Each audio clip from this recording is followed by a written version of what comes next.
আবার সিনিয়র অ্যাডভোকেটদের মধ্যে সেখানে আবার তাদের সিনিয়রিটির ব্যাপার থাকে। এইটা এই জায়গার সৌন্দর্য, এটা এখানকার বিউটি। আপনি যদি এইটা মেনটেন না করেন, এই সমস্ত চারালের মতো উকিল আমাদের কিন্তু দরকার নেই। Very simple. আমি রূঢ় ভাষাটা ব্যবহার করলাম এজন্য, আমার নিজের খুব ব্যাড এক্সপিরিয়েন্স হচ্ছে ইদানিং। বারান্দায় দাঁড়াচ্ছি, জুনিয়র লয়ার এসে ধাক্কা দিয়ে আমাকে ফেলে দিচ্ছে। 2 দিন আগে এনরোল হয়েছে। আমি বললাম যে আপনি, বলে দেখি না। আমি দেখেন নাই ঠিক আছে, কিন্তু যখন আপনাকে ঠেলতে ঠেলতে দেয়ালের দিকে নিয়ে গেল তখন তো আপনি বুঝলেন যে একটা মানুষকে আমি ঠেলছি, এবং সেটা মহিলা। অদ্ভুত ব্যাপার। তা আমি বললাম যে আপনি তো টের পাচ্ছেন যে একটা মানুষ, তারপরে আপনি কেন ফেলছেন? কোনো জবাব নেই। আমি বলেছি এগুলো হতেই পারে।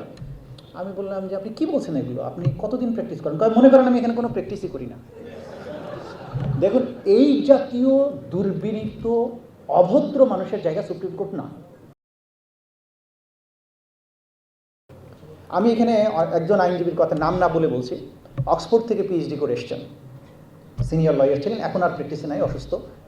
তিনি কোর্টগুলোতে যে যখন আর্গুমেন্ট করতেন, অক্সফোর্ডের পিএইচডি, একদম তুচ্ছ একটা পয়েন্টের উপরে বিশাল এক লেকচার বের করে ফেলতেন, কিন্তু উনি মামলায় হারতেন সবগুলোতে, কারণ জজ সাহেবরা ওই আর্গুমেন্ট গ্রহণ করতো না।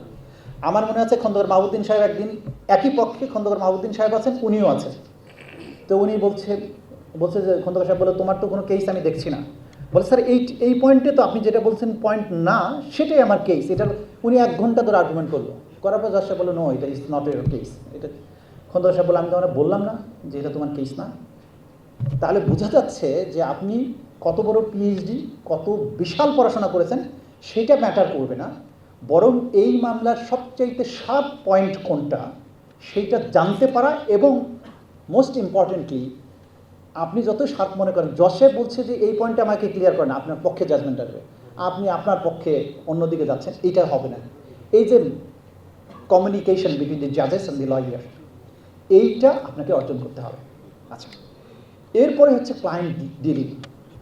আপনি ভালো প্রেজেন্টেশন দেন, ভালো আইন জানেন, ভাষা জানেন, কিন্তু ক্লায়েন্টের সাথে আপনার ডিলিংয়ের ব্যাপারটাকে, এখন ওই যেখানে বলা হয়েছে মোরালিটির প্রশ্ন, ফলস প্রতিশ্রুতি দিবেন না, মামলা জিতাই দিব, চুক্তি করবেন না, আগে কনফার্মেশন দেবেন না, এগুলো তো মৌলিক কথাবার্তা।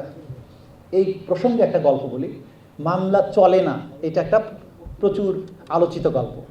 আইন অঙ্গনে যারা আছেন তাদের জন্য এটা জানা দরকার।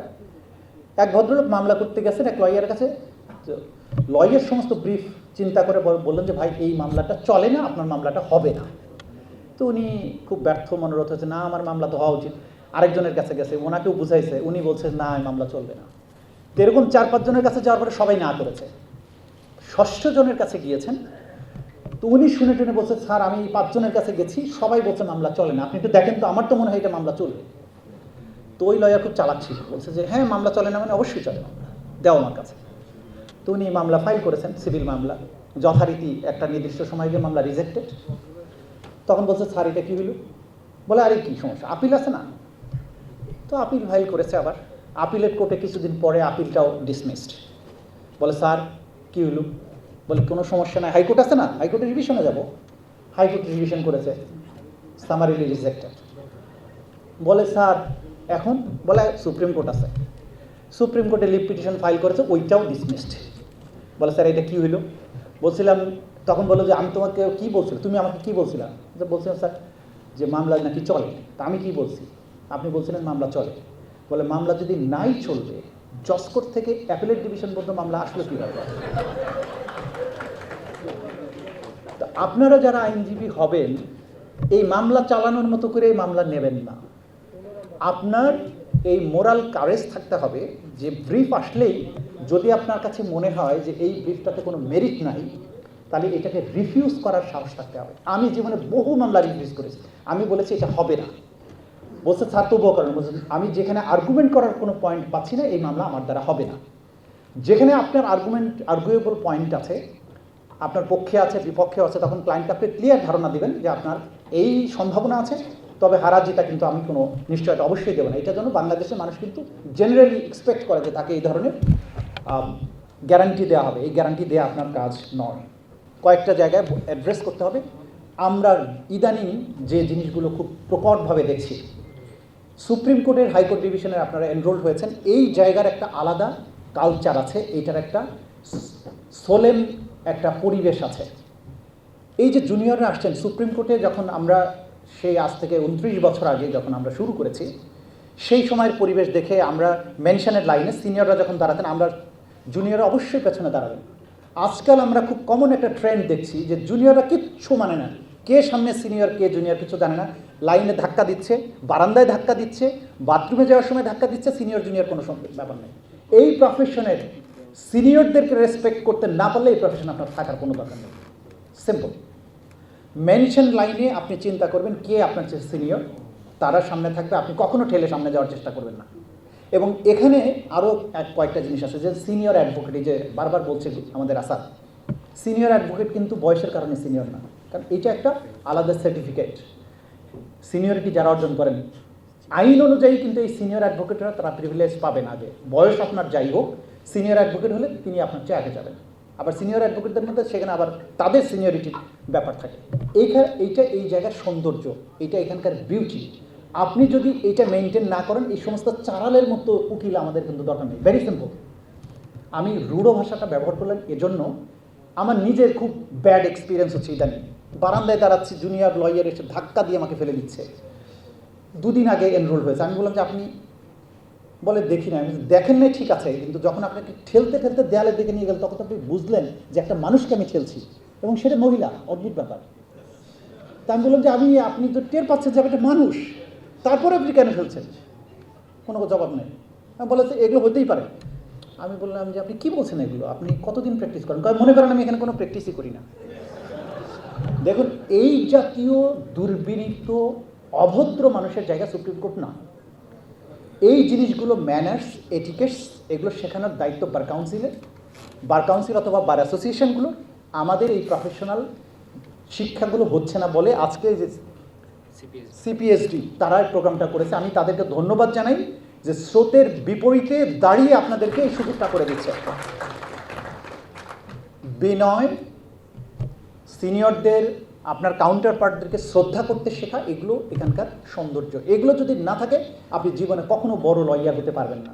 বড় বড় রাজনৈতিক গুন্ডা, হুলিগান এখানে আসে, তারা হুলিগানই কিন্তু থাকে, কিন্তু আইন, তার মেধা, যোগ্যতা, এগুলো যাদের আছে তারাই এখানকার লয়ার হিসেবে টিকে যায়। একটা উদাহরণ দিই, ব্যারিস্টার আমিরুল ইসলাম সাহেবের আর্গুমেন্ট শুনছিলাম একবার এই অডিটোরিয়ামে।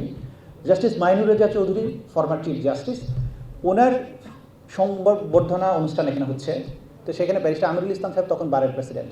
তো উনি বলছিলেন এইভাবে যে আমি মাইনুর রেজা চৌধুরী সাহেবের কোর্টে গিয়ে বসে থাকতাম ওনার ম্যানার দেখার জন্য। এটা আমিরুল ইসলাম সাহেব বলছেন। আমরাও দেখেছি মাইনুর রেজা চৌধুরী সাহেবের কত ভদ্র বিনয়ী একজন বিচারক ছিলেন।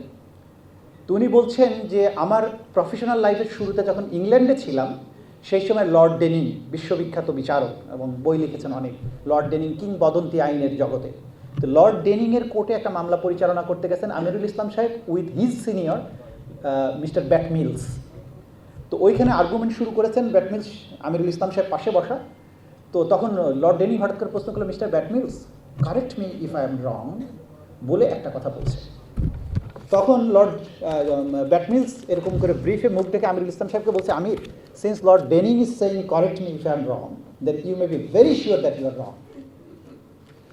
তার মানে জাজেস ডাইরেক্টলি বলেন, এই যে আপনি কী ভুল করছেন, কেন আপনি কি পড়াশোনা করে আসেন না? এইভাবে যে জাজেরা যেটা বলেন, এটাও যেমন এখানকার সংস্কৃতি না। তাহলে ম্যানারটা কি, যে উনি বলছেন যে আমাকে সংশোধন করে দেবেন যদি আমি ভুল বলি। ইনি বুঝে গেল যে উনি আসলে ভুল করেছেন, জজ সাহেব ডাইরেক্টলি বলছেন না যে আপনি ভুল করেছেন। এইটা হচ্ছে বিউটি এই প্রফেশনের। এই ম্যানার, এই এটিকেট, এটা আইনজীবীর সম্পদ। এবং আরও কঠিন সময় হয়তো আসবে, অনেক কঠিন জিনিস অতিক্রম, লম্বা গল্প ছিল, সেগুলো বলা যাবে। এই যে শিশির অসমাপ্ত গল্প বলেছিল, সেগুলোর এই আইনজীবীর জীবনে কী ধরনের ট্রমার মধ্য দিয়ে যায়, কী ধরনের ঐতিহাসিক মুহূর্তের মধ্য দিয়ে যেতে হয়, এগুলো সব কিছু আইনজীবীকে জানতে হবে যদি আপনি সামনের লম্বা রাস্তাটা হাঁটতে চান। তো আজকে একটা গুড বিগিনিং। আপনারা সৌভাগ্যবান যে অন্তত আপনাদের প্র্যাকটিস লাইফের শুরুতে এক ধরনের ওরিয়েন্টেশন আপনারা পেলেন আজকে। আপনারা ট্রাই করবেন এটা জানার জন্য। এবং পোশাক আশাক, হ্যাঁ, কী বলে, আমাদের কলার ব্যান্ড পরে বাজারে যাবেন না, দয়া করে। কলার ব্যান্ড পরে পার্লামেন্টেও যাওয়া যাবে না। কলার ব্যান্ড পরে কোর্টের বাইরে কোথাও যাবেন না, প্লিজ। আবার যখন পোশাক আশাক করবেন, স্মার্টনেস মানে সুন্দর সুন্দর স্যুট টাই পরা নয়। স্মার্টনেস হচ্ছে আপনি কথাটা প্রপারলি বলতে পারেন কিনা, যখন যা বলা উচিত সেটা বলতে পারছেন কিনা, আবার ড্রেসটা ময়লা কিনা। আমরা অনেক লয়ারকে পাই ডিস্ট্রিক্ট কোর্টে, দুনিয়ার ময়লা কলারওয়ালা একটা সাদা শার্ট, সাথে কোনো রকম একটা লাল টাই পরে কোর্টে দৌড়াচ্ছে, টাইটা যে কালো করতে হবে এটাও বোধ নাই। আবার হয়তো হাইকোর্ট ডিভিশনে সে এনরোল হয়নি, ব্যান্ড পরে ঘুরে বেড়াচ্ছে, এবং একই সাথে বাজারেও যাচ্ছে, মুরগির বাজারে, আলুর বাজারে। এই যে পীড়াদায়ক দৃশ্যগুলো আমাদেরকে পীড়িত করে, এমন কোনো কাজ আপনারা করবেন না। লয়ার মানে সিম্বল অফ স্মার্টনেস।